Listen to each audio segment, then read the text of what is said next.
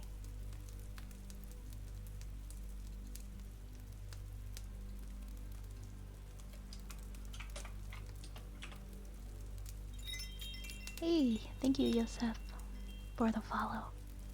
Welcome here. Oh, Mr. Dick, congratulations on the new job. That's so exciting. Are you looking forward to starting? Hey, Mexican Magikarp. What's good? Welcome on in, welcome on in. Hey, DM. Yeah, it has been a while. Oh my gosh, hey? Long time no see. Just wanted you to know. I think you're awesome, and I hope you stay as awesome this year too. Thank you so much. That's really sweet of you to say. I'm also hoping so. I hope I can stay awesome. Thank you so much, DM. You're awesome too. It's finally able to get a new job after 1 year of applying and getting nowhere. Congratulations, though. That's such a big milestone. So they would start in about 2 weeks. Nice, nice. I'm excited for you. You'll have to let us know how it goes. I hope that it goes well. It's gotta be so nice. Finally, you get to have a change, new chapter. Thanks for lurking, and thank you for the love. And I hope you have a good day at work, DM. Lots of love to you. You have a great day.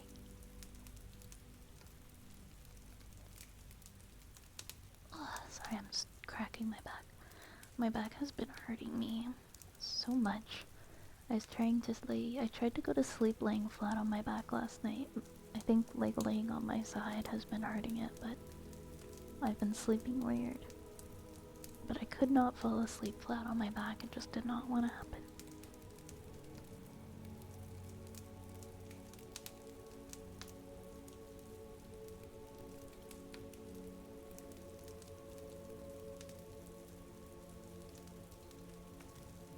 Next we have a bad girl for Lily.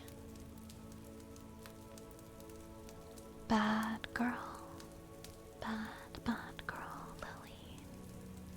Bad, bad, bad, bad girl. Bad girl. Oop. Ignore that. Bad girl. Bad, bad girl, Lily. Bad girl. Bad, bad, bad, bad girl. Bad, bad, bad, bad girl. Bad girl, Lily. Bad girl. Bad girl. Bad, bad, bad, bad girl. Bad girl. Bad girl. Bad, bad, bad girl. Bad girl. Bad girl. Bad, bad, bad, bad, bad girl. You are such a bad girl, Lily.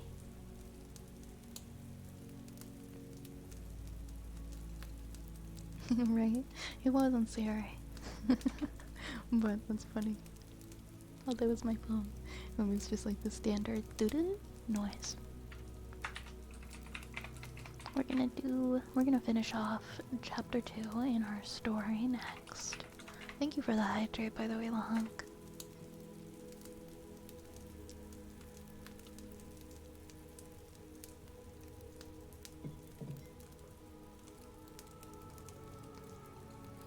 Man, not buying WinRAR is such an ethical dilemma. I'm going strong, like, for very many years, having not buying WinRAR.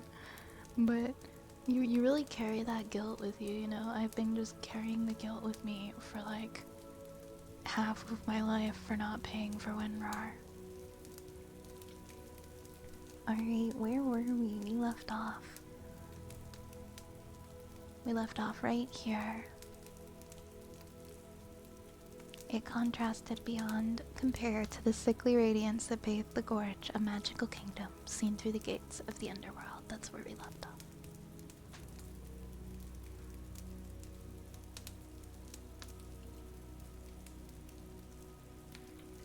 Time had wrought upon the forest temple a rather lovely transformation.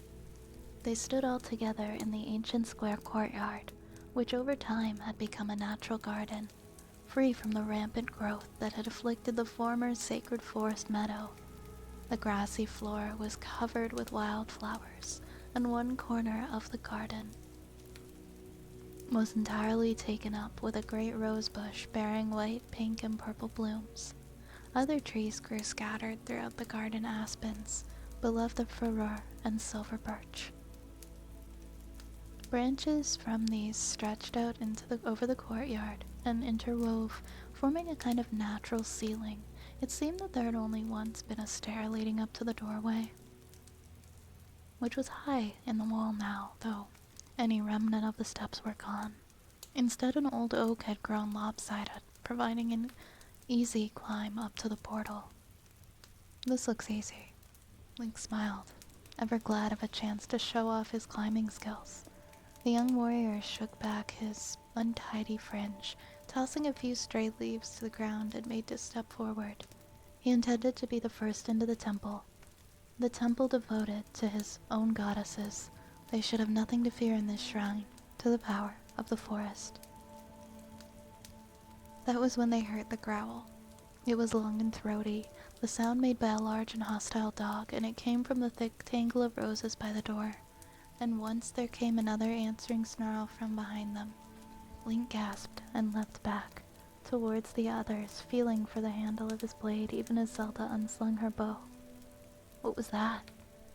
Something unfriendly, Sophia said grimly, drawing her scimitar with a scrape of metal on metal. Her eyes were narrowed as she gazed snake-quick at her surroundings, alert for the slightest flicker of movement. Link wondered why his fingers had not found the serpentine dagger by now. He glanced down at his waist. The blade was gone. "Furore protect us," he gasped in utter shock, trying to fathom where he might have lost his only close combat weapon. "My sword, where's Dark?" The shadow had vanished. "Treachery," Sophia snarled. "He's led us straight into a trap. Damn you, Zelda." "I don't believe it," Zelda said numbly. The author of the savage snarling appeared, slinking low and menacing out of the tall grass in front of them, bellying low like a snake. At first, Link thought it was a dog. It was gray and shaggy, with pointed fang-filled muzzle and a dog-like body. But no mortal dog was as large as this creature, and when it stood up on its strangely long and muscular hindquarters, he realized that he made a mistake. Glorious. There are two of them. Sophia was facing another of the wolf monsters, which tried to circle around behind them. She clenched her fingers about the hilt of her scimitar and held it straight out towards the monstrous animal, trying desperately to keep her arm from shaking. The cool leather grip was slick and slippery in her hand. The two Gorias circled them slowly, heads hanging low as they dropped back on all fours. Their eyes, a pale, pupilless blue, were not the eyes of mortal creatures. The low, tearing growling continued, a sound that mirrored the circling of the predators. They were gearing themselves up to attack. Even in such dire straits, Link found that he could not help admiring the animals. They were not twisted or wrong like many other of Ganon's misshapen monster experiments. Their limbs were long and strong, and the fur which covered them was thick and shining, a soft dove gray on top that faded to white on the chest, throat, and belly. Zelda was hurriedly trying to string her bow, but she was clumsy with fright. Her fingers would not obey her, and she let out a frightened sob as she fought with the pliant aspen wood. One of the Glorias fixed its empty eyes upon her at the sound, its eyes coming forward. The growl rose to an open snarl, and the monster wolf tensed to leap. Its companion crouched, ready to attack Sophia, the only one with a weapon. And then all things seemed to happen at once. There was a ripple of cloth, and a dark shape dropped down, without sound, onto the back of the charging Goria. The slender blade of the serpentine dagger glittered like a star in the light. Then it plunged into the animal's hide. Letting out an unearthly howl, the monster tore away from its assailant, and then staggered. Blood, rich and dark as gems, pattered onto the emerald grass and stained the flowers. The other Goria sprang to the aid of its injured comrade, with a blood-curdling snarl, and then the cloaked figure was rolling with it in the long grass. Dark Link was under the monstrous wolf thing, and then on top. The dagger flashed again, and the wolf bayed. The first Goria had regained its balance. It crouched, weak on the left side where the dagger had penetrated its chest, and then laughed at Sophia, who was advancing on it with her scimitar at the ready. She swung wildly, frightened of the blood-stained teeth and outstretched claws. Her blade cut into the animal's face, throwing it to the ground. And it landed on its weakened side and collapsed. She was on it in a second, driving the scimitar's killing edge through its chest and pinning it to the soil. With a wail, the monster wolf ceased to struggle. Zelda knocked an arrow to the bow, and sighted at the remaining Goria. It was wrestling with Dark Link. They struggled out on the ground, each trying to overpower the other by strength. The princess stilled her shaking hands with an effort of will and drew. They rolled over again, and Link pushed her aim down to the floor before she could fire. "No, you'll hit him!" he exclaimed. With an effort, Dark Link threw the wolf off him. It hit the ground on all four paws and came hurtling right back at him, and he responded with that same astonishing grace. Somehow, the dagger blade was suddenly in front of him, right in the path of the Goria. It leapt right into his swing, and received a vicious gash that laid its muzzle open. Howling, it leapt to one side, and lashed out with its deadly claws.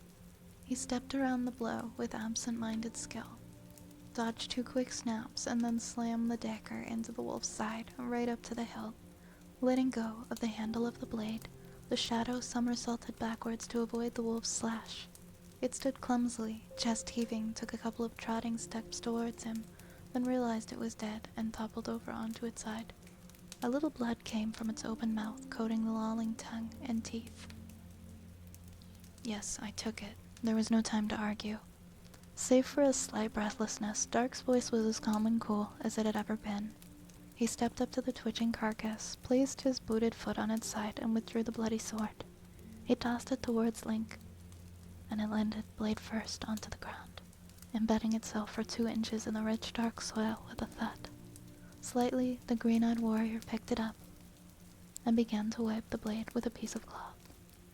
Zelda stared at the bodies of the 2 monsters as they lay, staining the rich grass. They shrunk and twisted before her wondering eyes, and became nothing more than a couple of thin, scruffy dogs, a lurcher, and a shaggy wolfhound. Hunting dogs, perhaps, that had gone feral in the woods. Dark magic brought these here to fight us, when we thought ourselves beyond the reach of our enemies, she said quietly. Just like the Stelphos we fought in the desert. Somebody is watching our every move. Perhaps it's Ganon himself, who wishes to stop us. I think not. If they were Ganons, they would have known me. Dark Link ran his slender fingers over the bark of the old oak tree, and he grasped a limb and swung himself up onto it, and then leapt easily to grasp the edge of the door lintel. The shadow pulled himself up onto the small platform and stepped forward to look into the darkness beyond. "This is where we must go," he said. "It's not a difficult path." Hesitantly and one by one, the others followed him. Sophia was the last to go. The Gerudo woman shook her head slowly, her eyes coldly fixed upon him as she reached for the overhanging tree branch. The passage, it seemed, was a tunnel through the actual hillside. It was roughly rectangular in shape, and just a little too small for the average adult to stand comfortably. The stone sides were worn smooth by the passage of time, smooth enough that a hand drawn along found the walls to be slick like glass. This place, thought Zelda, might as well have been standing when the goddesses created the world. Her thoughts were broken when the passage rounded a corner and came out into another courtyard. It was even older, if such a thing was possible. There was no roof here, and the walls had been broken down to just over 8 feet tall. Patches of sky glimmered faintly from above the flowering foliage. The place was overgrown with vegetation, yet once again a great stony flank rose up in front of them, its sides masked by trees. A portico, its pillars intact, supported a lintel beneath which lay another passage. This one still possessed its wooden doors, though one had rotted into place so strongly that nothing could shift it. The other hung upon one hinge, revealing a tiny gap through which a further entrance was visible. A great stone blocked this way, standing right between the two doors. There was no sense of dread here, merely peace. And unlike the garden beforehand, there seemed to be evidence of tending.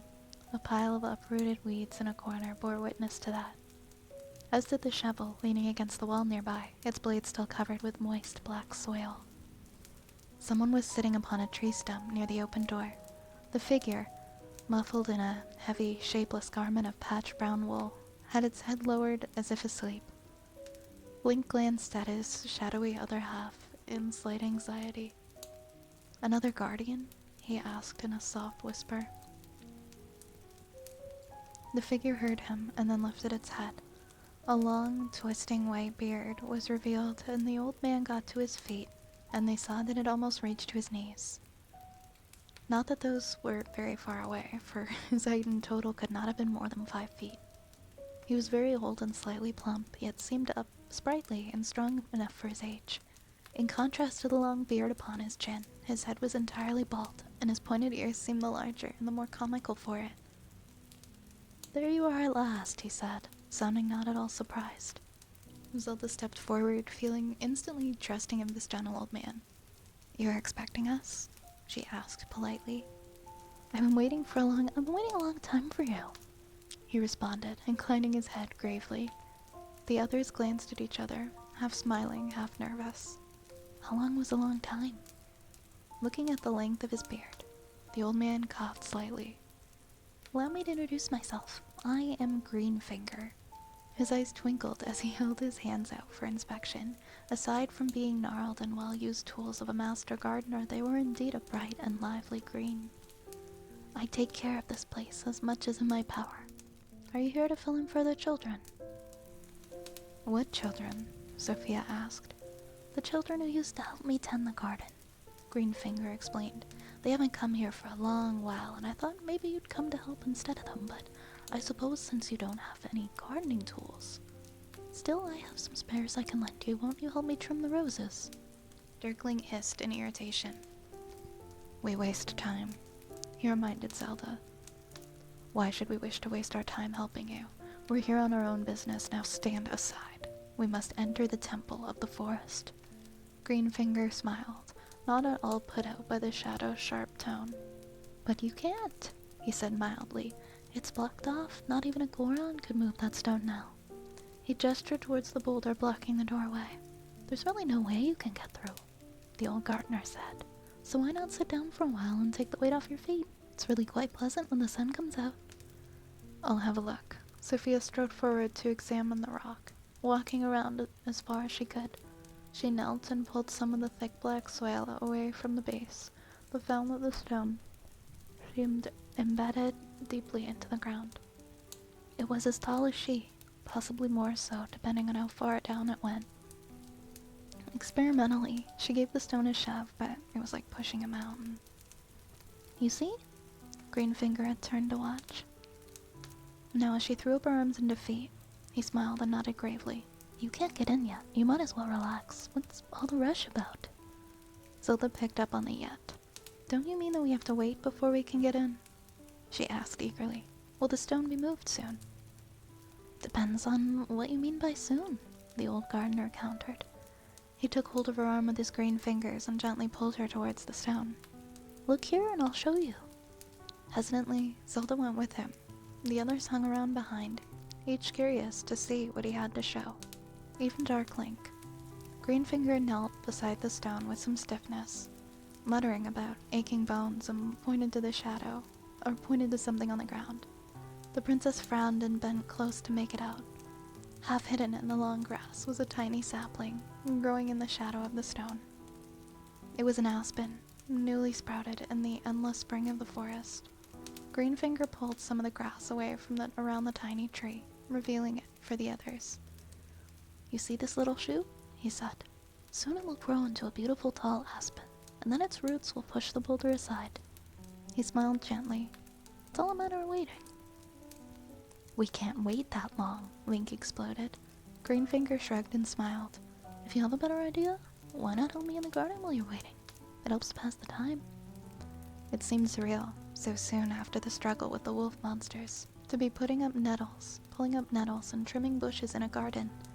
Yet to Link and Zelda at least, the work seemed to be a way to relax and wind down. There was something wonderfully soothing about working one's way through a rhododendron, clipping all the dead or dying flowers, leaving what was good behind. Sophia had never seen such a garden before, let alone worked in one, and she battled manfully with a rosebush after Greenfinger had showed her the basics. Dark Link refused to lift a finger, sitting moodily on a fallen log that was visually alive with colored fungi. The shadow looked bored, but it would not stoop to joining in with his companion. Greenfinger could not reach the higher branches of the trees, so Link did it for him, eliciting more than one smile of thanks from the old gardener. "The children used to do these parts for me," he explained, motioning to one high-up blossom that needed trimming. "They used to scramble up like squirrels. Wonderfully agile, children are." "Oh my goodness, Echo, thank you so much for the raid!" How is your stream? Welcome, welcome, raiders. Welcome on in. Also, no worries, Cage. No worries, Cage. I hope you have a good night. Hi, Ghost Circuit. Let me get you a shout out, Echo. Thank you so much for choosing to raid in here tonight. I hope you had a wonderful stream. I think you were playing Okami, right?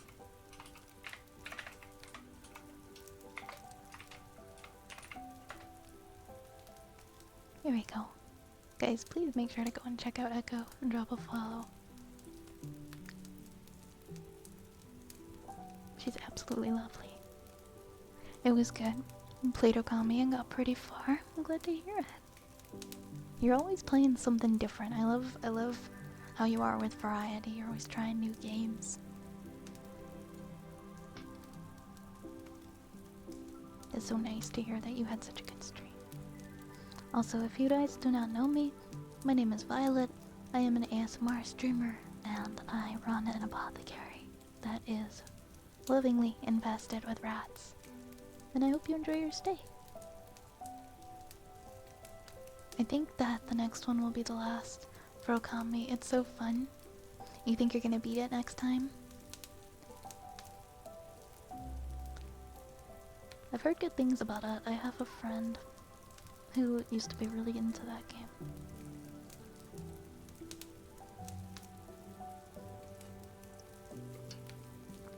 Like so much that they got like a tattoo of something from the game. But so that's what I think of when I see Okami, because I'm like, I never played it, I don't know anything about it. I just know somebody who got a tattoo from it. You think so? Nice, nice. Oh, it's getting a sequel. That's awesome. I mean, that just speaks volumes about how good of a game it is. I'm glad to hear it.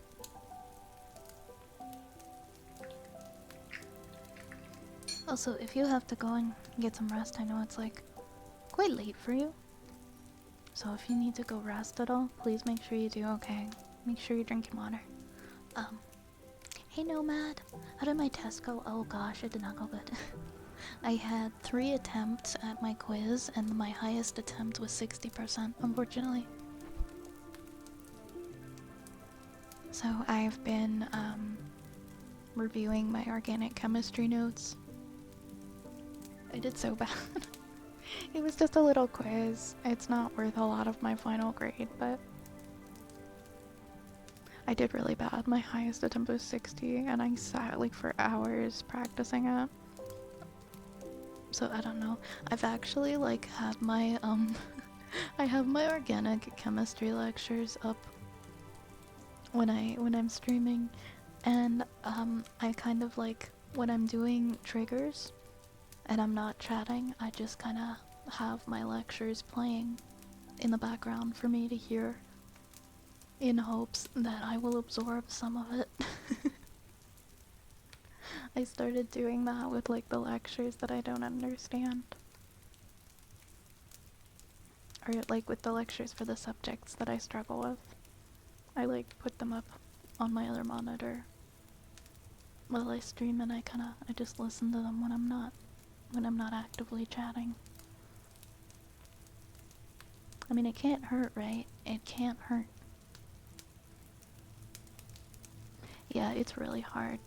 Like I mean, it's only the basic stuff at the beginning too, like the alkanes, and then like naming the compounds, and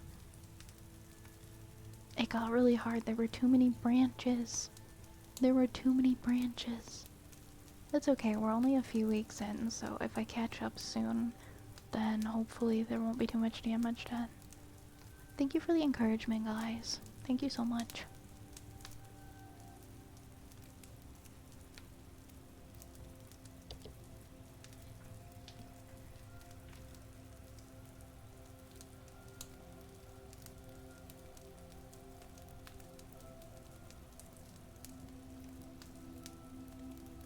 Oh, thank you so much, May. Thank you very much. Thank you. Lots of hugs to you too. I know I got this. I'm gonna do better on the next quiz, okay? I'm gonna do better on the next quiz. Did you check out any of the game suggestions? Wait, refresh my memory? I'm sorry.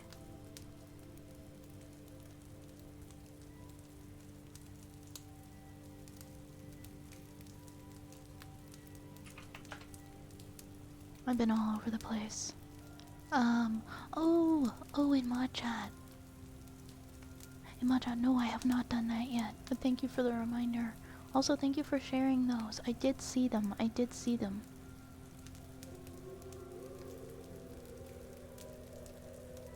I think the bakery one is probably... I feel like the bakery one is the one that I would try first. I love anything to do with like bakeries and cafes and stuff. But it hasn't come out yet, right? I think that sounds so cute. Yeah, the Witch's Bakery. I'll be keeping an eye out for that one. I'm gonna wishlist it. Oh, no, I haven't finished that chapter yet. We had a raid, and so I took a little pause, but we've got a little bit left. We've got a little bit left still that we're reading.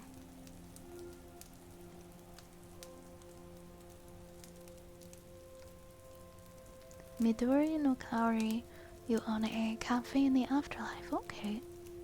We'll check that one out too, because we need more cozy. We need to have... I think I need to make a point to play a game once a week. I would like to finish Potion Craft. But also we'll play some other cozy games too.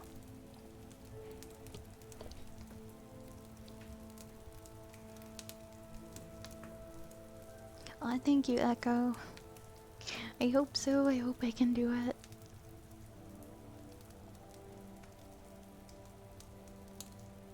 Yeah, chemistry's hard. But I'm gonna make myself like it. I'm gonna make myself like chemistry.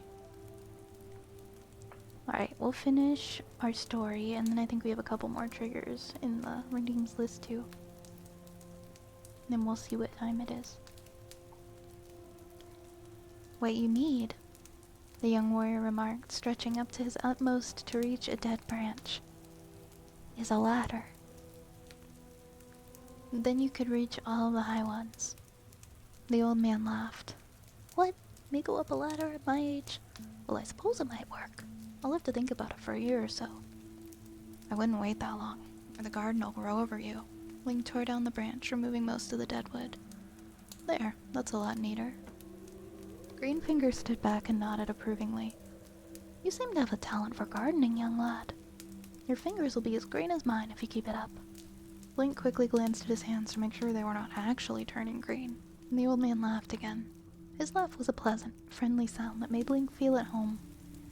They worked for an hour or two, and time seemed to go slower in the garden. Eventually, due to cooperation and good teamwork, much of the overgrowth had been cleared away and the pile of rubbish in the corner had grown much larger. There was more light in the garden, and now thousands of tiny flowers became visible, all the colors of the rainbow.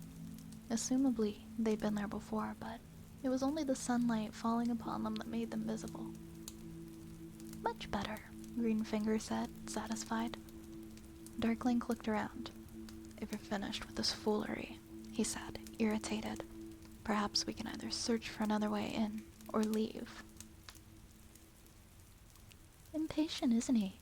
Greenfinger said mildly, further exasperating the shadow by his refusal to retaliate. You can't be impatient in gardening, young'un. Trees won't grow in a day because you ask them to. The shadow ignored him. Princess, we're wasting our time. Do you really want this treasure? Would you prefer that their mysterious pursuer to get there first? Zelda sighed. He has a point, she said reluctantly to Greenfinger. We need to get into the temple to find a relic hidden in there, but we're not the only ones in search of it. And we must find it first, or Hyrule will be in serious trouble. Perhaps we could break the rock somehow, or squeeze past it. Oh, very well. Greenfinger clapped his hands, dusting leaves from his front and from his long white beard. I suppose I'll have to lend you a hand, or a finger. Watch and learn, Sprouts. With that, he stepped forward and knelt beside the aspen shoot. Gently, he stroked the tiny stem with his green fingers, smoothing the knotted grass away from the sapling. A green light, like sunlight through leaves, began to grow around the little tree. As the four companions watched in mutual amazement, the tree began to grow. Creaking accompanied its growth as the tiny shoot started to swell and bud. Leaves burst from branches that were still themselves sprouting from the trunk. Thick roots twisted through the ground, and the aspen reached for the skies. As if alive, the roots twisted themselves around the stone, heaving and shifting it. There was a rending crack, and the stone spilled free of the ground and toppled over, wound around with the giant roots of the tree. Fully half of it had been buried underground, and there was a 5-foot hole where it had been. The tree roots twisted through this hole, weaving it closed. The tree's growth finished. It ceased to swell, stopping at around 40 feet, with a bowl as large as around 2 men's waists. There you go, Greenfinger said cheerfully. Don't like to rush things, but if it's as important as you say.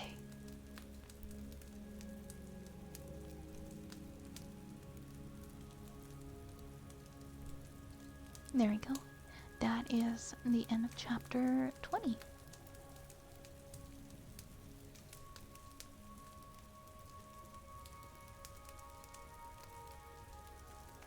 Yeah, that's me. I'm Breaking Bad now. I'm on the very last, I'm on the finale episode now of Breaking Bad. Maybe I'll watch it tonight.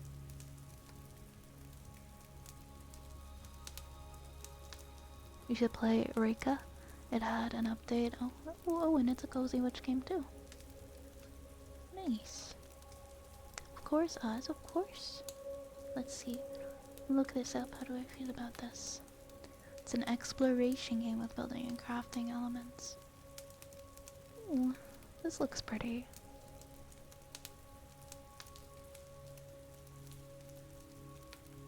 Oh, the chicken leg house.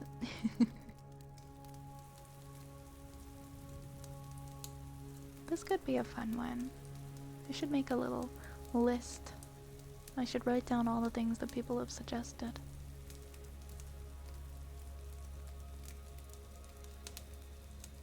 I don't know what's going on here, but I'm sleepy cranky? What does that even mean? It means you need to go to sleep? But you can't go to sleep?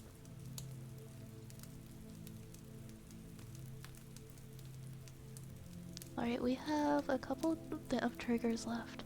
We have a trigger word, and then we have a wooden frog. And then it'll probably be around time to wrap up for the night.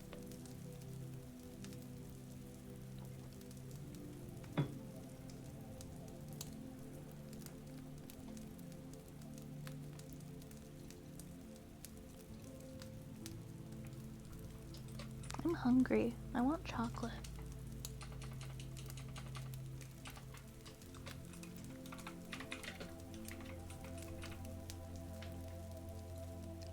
Supercalifragilisticexpialidocious. Supercalifragilisticexpialidocious. Supercalifragilisticexpialidocious. Supercalifragilisticexpialidocious. Supercalifragilisticexpialidocious. Supercalifragilisticexpialidocious. Supercalifragilisticexpialidocious. Supercalifragilisticexpialidocious. Supercalifragilisticexpialidocious. Supercalifragilisticexpialidocious. Supercalifragilisticexpialidocious.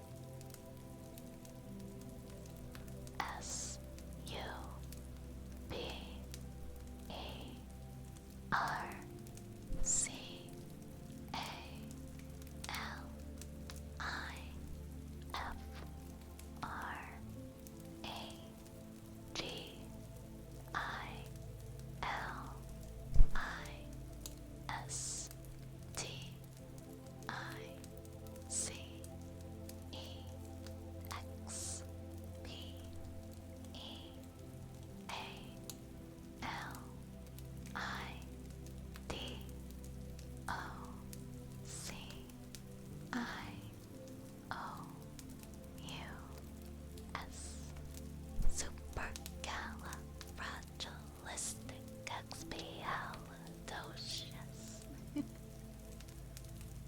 Thanks, Apple. I don't know why it's saying that the scooter's drunk. Oh, you're gonna make cake pops? Good luck, Mr. Dad. The 2 times I've tried to make cake pops, they looked horrible. Like, absolutely terrible. I think you gotta make sure that the cake is, like, completely frozen, like little balls, before you put the frosting on it. Or something. That might be why. Maybe they were just too moist. They weren't firm enough, and I tried to stick the little sticks in them, and then you couldn't even pick it up with the stick. It was terrible. I think you gotta put the sticks in the balls, and then, like, freeze them or something first. Or refrigerate them. I don't know, definitely clarify that first. But don't rush them. Because they're trickier than they look. Alright, this will be our last trigger tonight.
tea leaf yawn.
Oh my gosh, somebody got a shark. Somebody got a shark. I agree, I really like that username. I really like that username, Telepion. Flexes and leaves.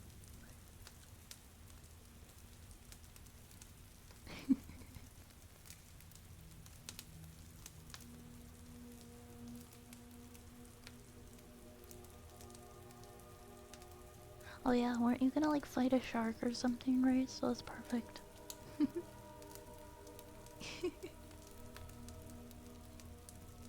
Okay, I think we are probably going to be waiting down now. Who is online right now? Who is online? Sorry, I know I sound so sleepy. I sound so sleepy. Oh my gosh, Hako is online. We're gonna raid Hako. I haven't raided Hako in a hot minute. You can't fight my wife. Your wife the oop. Your wife the shark. Sorry, my phone almost fell over there. Alright. It's a legendary ball. I will wipe him. Alright guys. Thank you once again for hanging out tonight. If you want to check me out on any other socials or join our Discord, all of the links that you would need are right there in the chat. I'm gonna grab our raid messages. That really vies my gears whenever Vi complains about something. Oh yeah, today we complained about the HOA not liking my skeleton. So I guess I could have said that, huh? Oh my gosh, hi Buggo!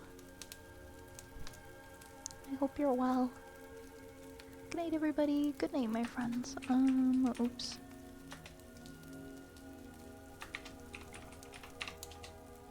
Oh, also here's the follower one. There. I think that's all of them. Alright, we're gonna raid Hako now. I'll see you guys over there. I'll be back tomorrow. I usually start sometime between 9 and 10 p.m. Eastern. At least that's what I aim for. So come join us again tomorrow for some more ASMR. And I will see you then. I will see you there. Have a good one, everybody. Lots of love. Drink your water. Take care of yourselves. Mwah. Mwah. Good night.